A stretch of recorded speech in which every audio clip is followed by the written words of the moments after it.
Ignition sequence starts. 6, 5, 4, 3, 2, 1, 0. Liftoff. We have a liftoff.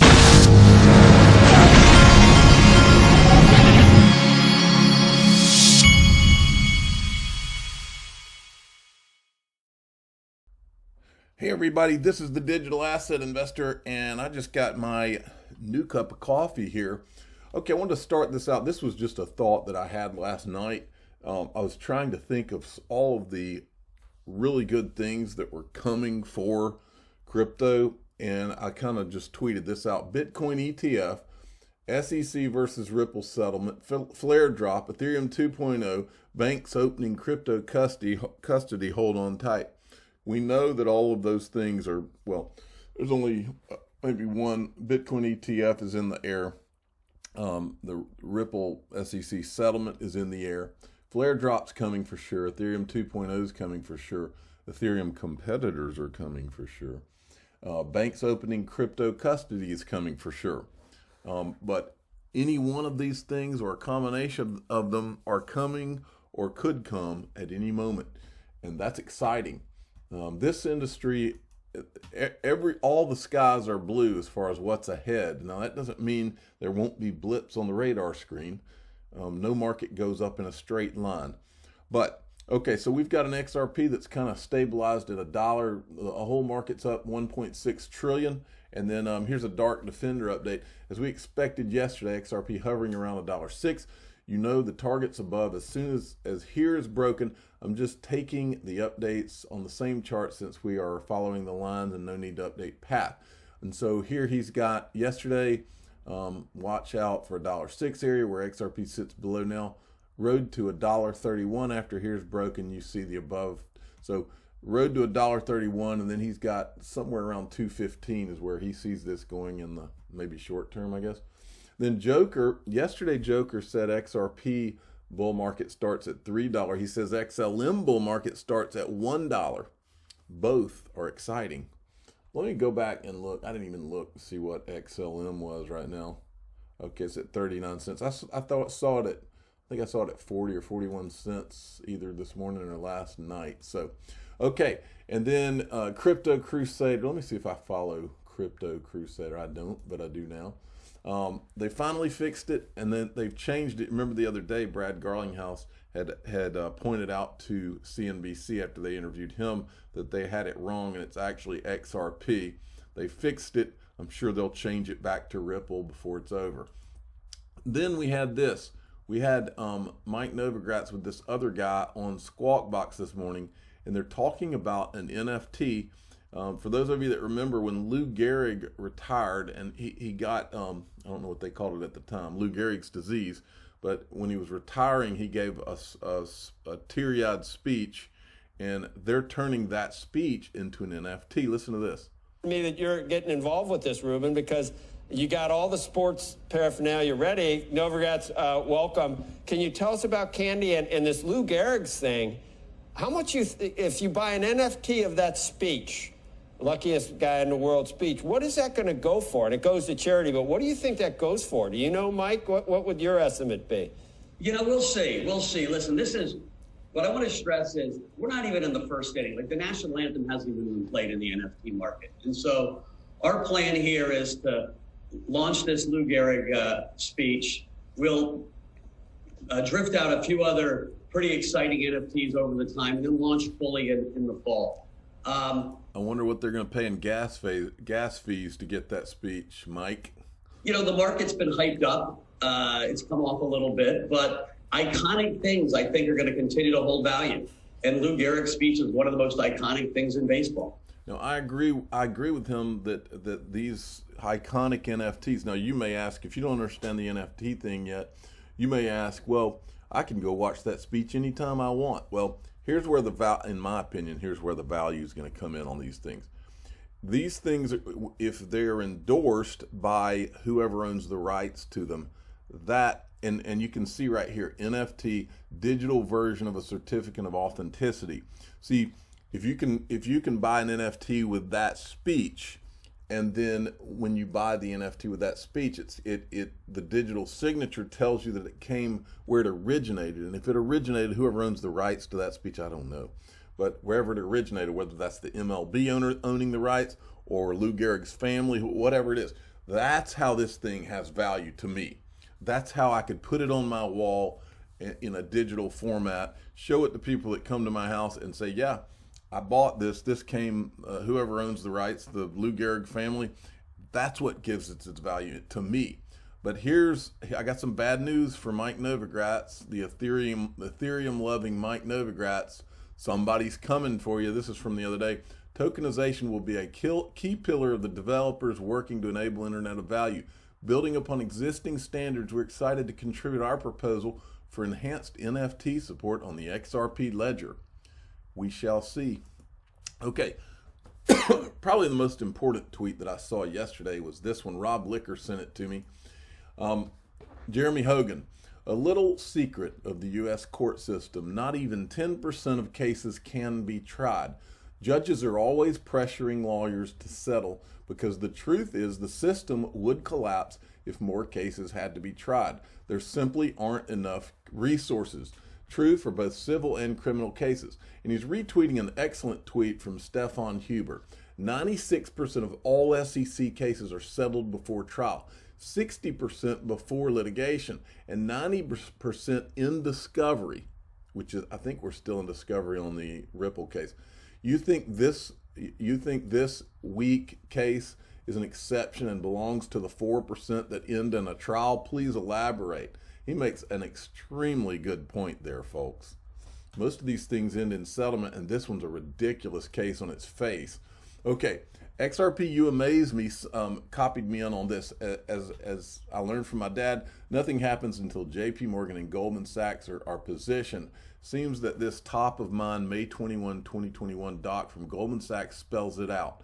And he's got the link to the document, and he's got this section: XRP currency 2012 real-time settlement system exchange.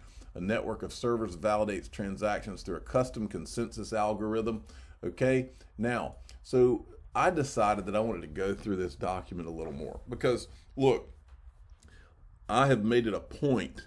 I do not want to bash any crypto. I don't want to bash Bitcoin or Ethereum. But that does not mean that I'm going to lie to you about what Bitcoin and Ethereum are and what they are not, okay? I will not do it here, okay? You can do it on somebody else's channel. You can be told what you want to hear all you want. But on this channel, we're going to say what it is and what it is not. And there's been two problems in this space with regard to Bitcoin and Ethereum. Is the people that are pro Bitcoin and Ethereum, the maxi types, okay? Their thing is it's Bitcoin, Ethereum, and everything else is shit coins, okay? That's not okay because that's not true. The truth is there are a lot of technologies that are probably going to pass and eat them for lunch, and that's the reason those guys say that. Well, on this channel, we're going to tell you the truth. We're not going to give you just the line. We're not just going to talk our book, okay? And I've told you before, I'm telling you this, and I just the other day, I bought some of the Grayscale Ethereum trust when the market had dipped, because I think that there will be a run up with Ethereum 2.0. But I do think that Ethereum 2.0 is going to be outdone by a lot of competitors, including Cardano, Flare, and some others. I do think that, but that doesn't mean that I don't think that there's some money to be made on Ethereum 2.0, the run up to that. That's why I bought some. Okay. Now, but let me complete my thought, because look, I keep telling you, my dad said a long time ago, nothing happens without Goldman Sachs and JP Morgan. Well, Goldman Sachs knows, folks, and I'll prove it right here. It's from this document, from the same document. They know exactly what the deal is. This is the document. I'll read the part to you. Bitcoin is also, this is not me talking, this is Goldman Sachs talking. Bitcoin is also not 100% secure. 4 large Chinese mining pools control almost 60% of Bitcoin supply and could, in theory, collude to verify a fake transaction. Ethereum, too, faces many risks, and its ascending to dominance is by no means guaranteed. For instance, if the Ethereum 2.0 upgrade is delayed, developers may choose to move to competing platforms. And I'll add, What if Ethereum 2.0 is technologically not as good as Cardano or Flare, which I believe is the case? That's also a problem, okay? Now, this wasn't it though. This was also in the same document, this same Goldman Sachs document. Goldman Sachs, fast-moving technologies break first-mover advantage. The most common argument in favor of Bitcoin maintaining its dominance over other cryptocurrencies is its first-mover advantage and large user base. But history has shown that in an industry with fast-changing technology and growing demand, a first-mover advantage is difficult to maintain. If an incumbent fails to adjust to shifting consumer preferences or competitors' technological advances, they may lose their dominant position. Think of MySpace and Facebook, Netscape and Internet Explorer, or Yahoo and Google. For crypto networks themselves, active user numbers have been very volatile. During 2017-18, Ethereum was able to gain an active user base that was 80% the size of Bitcoin's within 1 year. Ethereum's governance structure with a central developer team driving new proposals may be best suited for today's dynamic environment in which crypto technology is changing rapidly and systems that fail to upgrade quickly can become obsolete. Folks, you see what they're saying there? What they're saying to you is this. And I believe that these Bitcoin maxis are in the worst of boxes. They've been backed into a corner. On the one hand, they say, "Oh, we're decentralized. But they will become obsolete if they don't have a governance structure that allows Bitcoin to change as necessary technologically, because it has all of these problems. But if they do create some kind of governance, then they become centralized, everything that they say they're not. And that's the problem. That's the problem that I see. I believe that's why Chris Larson came out and said, you guys have to move off of proof of work, because he knows if they try to, then all of a sudden they're not decentralized when they said they were. I believe that's the problem. But let me show you this. I believe that in this clip, no, and I'll tell you again, I am not anti-Bitcoin or anti-Ethereum. I want them both to do well. I want all of crypto to do well. I am in line exactly, and I mean to the word, with what Charles Hoskinson says in this clip. And you all need to listen to this clip, because what he tells you here is the 1000% truth of the way this whole thing lays out, and the reason that people have been pitted against different projects and all of this. It all, in my opinion, is born of this whole Bitcoin maxi thing. And I can play you the clips. I can play you the Mike Novogratz clips. You got Bitcoin, Ethereum, and then you got some DeFi, and then everything else is shit coins. I mean, that's their position. Now, I know why they've taken that position. They've taken that position because they have no choice. They know that if they're forced to actually acknowledge the technical things that are better about these other cryptocurrencies than Bitcoin and proof of work Ethereum, then all of a sudden they've got a huge monster problem.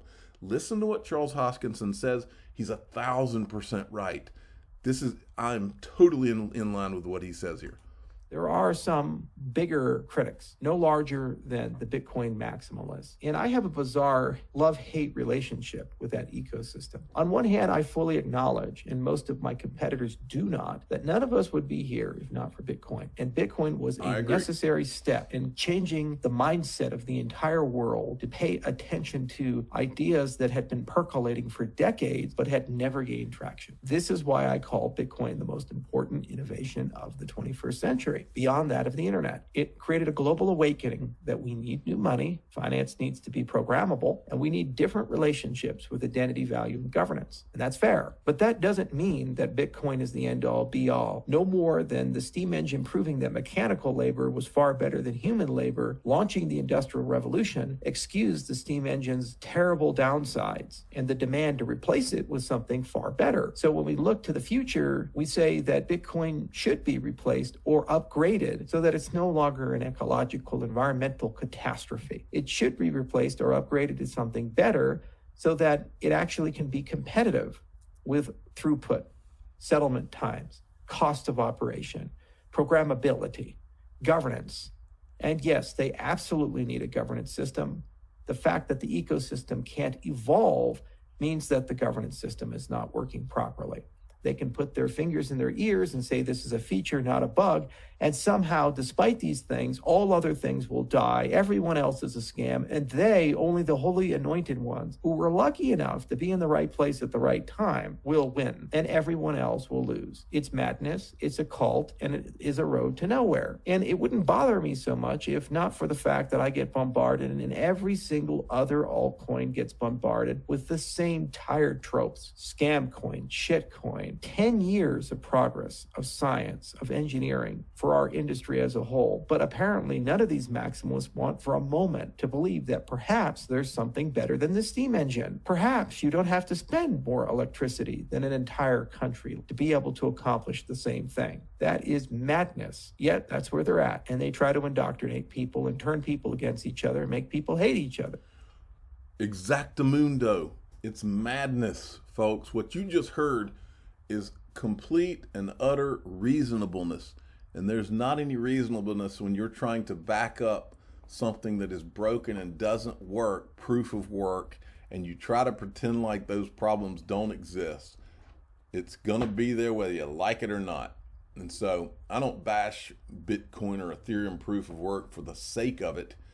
It's just to that we're not going to pretend like something, the elephant in the room is not there on this channel. Go watch. If you wanted to see that, go see some of these milquetoast people who, oh yes, all crypto's great and none of it has any problems. That's just not true. I'm a digital asset investor. I'm not an investment advisor. This is for entertainment purposes only. Please subscribe, hit the like button, and tell your friends and family the truth. Thanks.